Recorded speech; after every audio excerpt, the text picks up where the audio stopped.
বেইজিংয়ে সম্প্রতি অনুষ্ঠিত হল কেন্দ্রীয় গ্রামীণ কর্মসম্মেলন।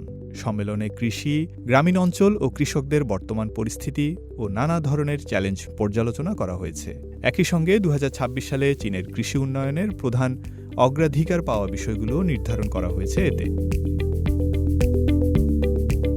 সম্মেলনে বলা হয়, কৃষি ও গ্রামীণ আধুনিকায়ন চীনের সামগ্রিক অগ্রগতি এবং আধুনিকায়নের গুণগত মানের জন্য গুরুত্বপূর্ণ।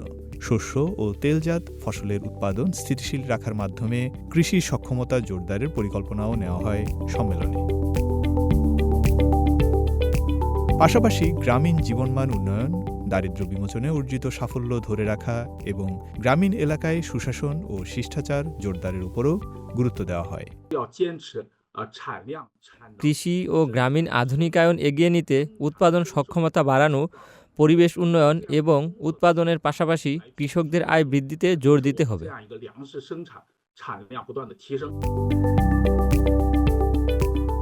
সম্মেলনে খাদ্য নিরাপত্তা নিশ্চিত করতে প্রযুক্তিগত উদ্ভাবন ও বৈজ্ঞানিক অগ্রগতির বাস্তব প্রয়োগেও দেওয়া হয়েছে বিশেষ গুরুত্ব। বৈজ্ঞানিক ও প্রযুক্তিগত সাফল্য শুধু গবেষণাগার বা জার্নালে সীমাবদ্ধ থাকলে চলবে না, সেগুলো মাঠ পর্যায়ে প্রয়োগ হয়ে বাস্তবভাবে কৃষকদের উপকারে আসতে হবে। চীনের জাতীয় পরিসংখ্যান ব্যুরোর তথ্য অনুযায়ী 2025 সালে দেশটি রেকর্ড পরিমাণ শস্য উৎপাদন অর্জন করেছে। এ সময় মোট শস্য উৎপাদন ছাড়িয়েছে 71,40,00,000 টনেরও বেশি। ফয়সাল আব্দুল্লাহ, সিএমজি বাংলা।